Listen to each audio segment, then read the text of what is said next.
what's happening to Nabi alayhi salam when he went from Mecca al-Mukarram, Masjid al-Haram till Masjid al-Aqsa, and then he ascended to Allah subhanahu wa ta'ala, or to the heaven, and talked to Allah subhanahu wa ta'ala. We'll go inshallah in details later on. But there is many things we have to think beyond just the story, with all respect, with all importance of this story, what's happened with Nabi alayhi salatu wasalam. One of the great things, my dear brothers and sisters, subhanAllah, we can take it from the Isra al-Mi'raj. First, the Isra in the Arabic language, when we say like Sara or Asra, most likely walk in, or like, nowadays drive in or ride or whatever, most likely talking about the night. Like when we talk about Sara, that in the Arabic language they say Sara laylan, or like some of the people or some of the culture, they like sarit, like that means I went from my house like early in the morning, that be before sunrise. So, and this is talking about subhanallah in the earth. And then when Nabi alayhi salam ascend mi'raj, that means araja or sa'ada, ascend to the heavens. This is the meaning of the Arabic language.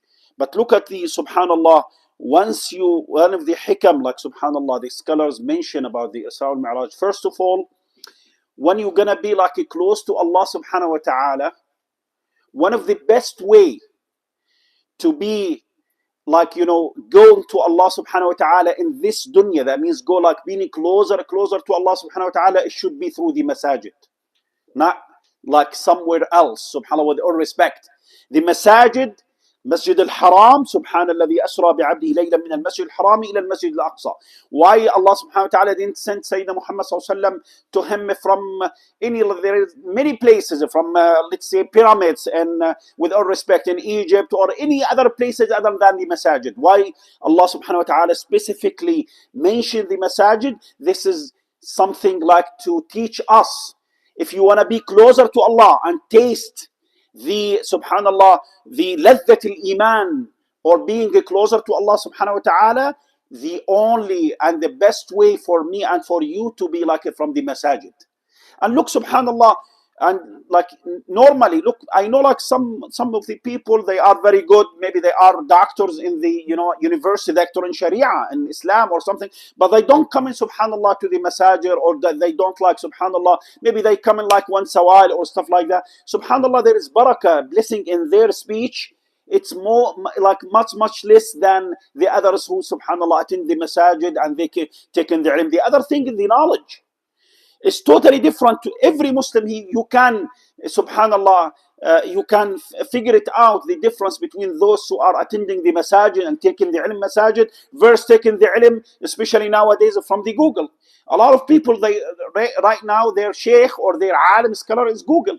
He told you, like when I ask something, don't get me wrong, it's not bad to ask, but this is not the way to go, like to say like a Google it or stuff like that. Especially, for example, if you are God forbidden, you are patient, nobody gonna tell you like, okay, Google it and see what's the medication and go to the to like the pharmacy and take it. No, nobody gonna no, like go to the doctor. Is that correct? If you have any problem with your, let's say, washer, dryer, if you have any problem with your AC, you go to those who are specialized in this. Is that correct? You're not going to come into me as an imam, or you're not going to go to the doctor, or you're not going to go like specialize in the places and the subhanallah in the way like Allah subhanahu wa ta'ala requested, the best way like to ask or to come in from. So then this is the first hikmah we can take it as a home message. This is the masajid. If you want to be, especially in this country, especially in nowadays, not like just in this country, nowadays, how many fitan around me or around you as adult, or around me, your sons, your daughters, your teenagers. If you want to protect and save them and keep them survive from this fitan, the only and the best way to masajid, to be closer to Allah subhanahu wa ta'ala, and that's it. And the other thing, subhanallah, which is make you look closer to Allah subhanahu wa ta'ala, especially subhanallah in this country, a lot of Muslims, which is good, it's not bad, they're looking for the best for their schools, for their kids, which is, it's really good.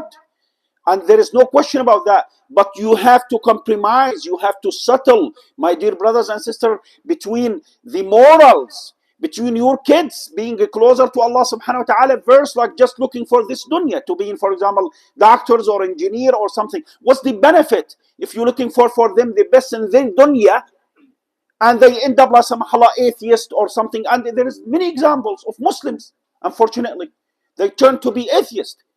I'm not saying, don't get me wrong, like don't send your kids, but you have to compromise. You have to be like, at the middle way to figure it out. Many, alhamdulillah, Muslims family, for example, nowadays, they like, they make for their kids homeschools.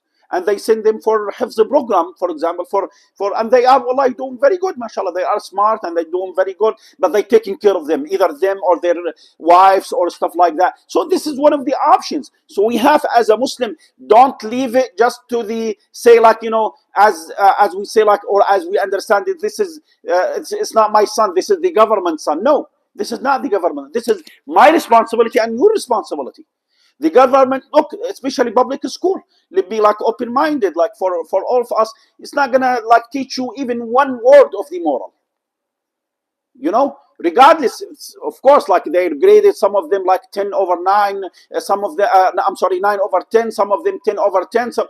But where is the moral? What's the benefit for me, especially in this country, a lot of fitan? So the masajid is the best way for me if I want to grow up my kids. If I want my kids to be like closer to Allah subhanahu wa ta'ala, it's exactly like when Allah subhanahu wa ta'ala sent Sayyidina Muhammad sallallahu alayhi wa alihi wa sahbihi wa sallam.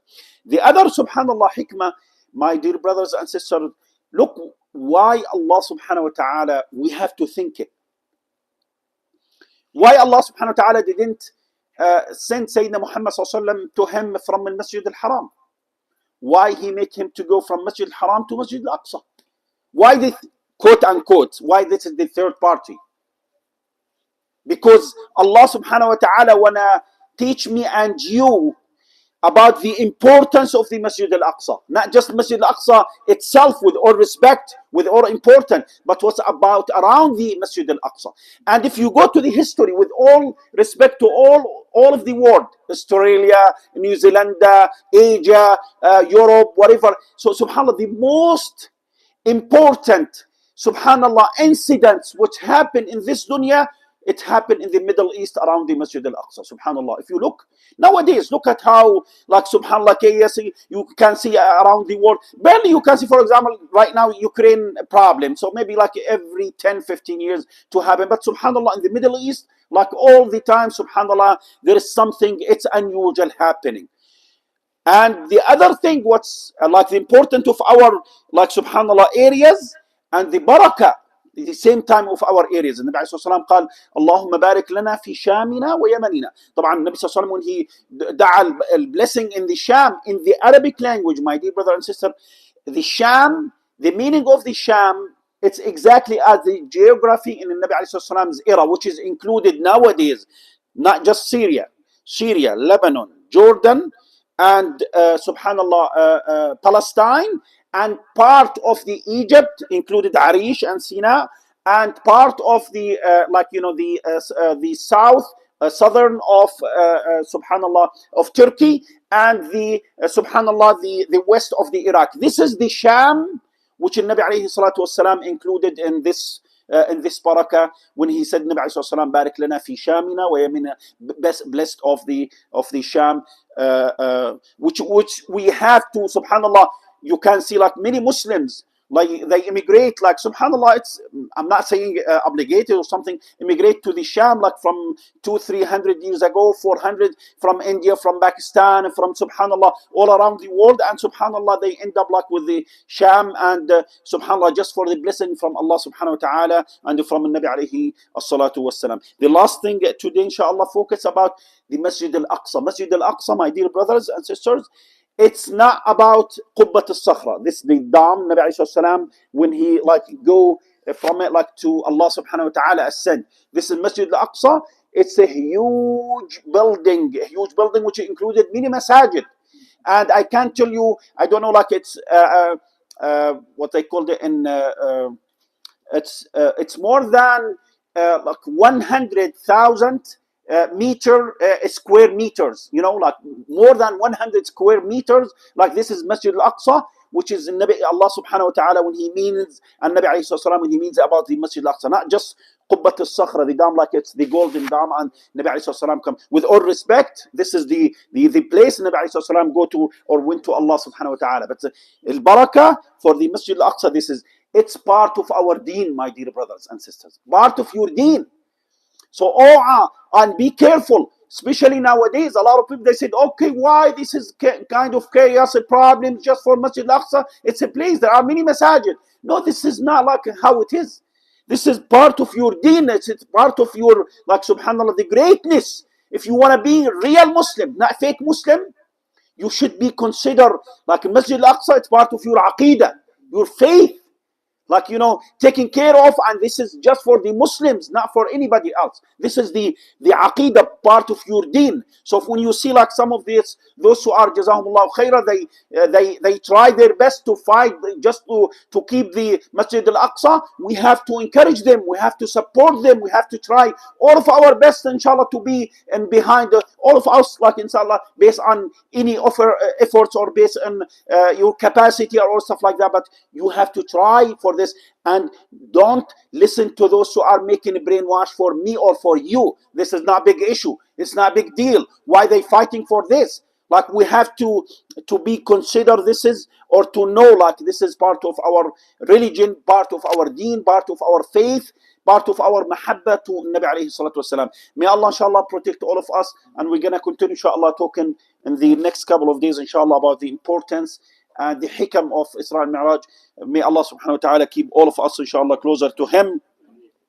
May Allah grant all of us inshallah the highest level of paradise. Allahumma inna nas'aluka bijahi haqq ismika al-azim al-a'zam ya sami' as-sawt ya sabiq al-fawt ya man taksu al-'azma lahman ba'da al-maut an tu'tiya kulla wahidin minna fawqa ma yashtahi wa yuridu bi sharti ridaka min khayri ad-dunya wal akhirah wa an taj'alana min khullas 'ibadika al-mustafayn al-akhyar ya rabb al-'alamin. Allahumma ij'alna ikhwatan mutahabbin fika ya rabb al-'alamin. اللهم بارك في هذا المسجد وهذه الجالية وسائر مساجد وجاليات المسلمين، واجعلنا من خلص عبادك المصطفين الأخيار يا رب العالمين. اللهم احفظ علينا أولادنا وبناتنا وأزواجنا وذرارينا إلى يوم الدين، وأموالنا وما ملكتنا وديننا وعقولنا وصحتنا وعافيتنا من كل مكروه وسوء. وصل اللهم على سيدنا محمد. الفاتحة.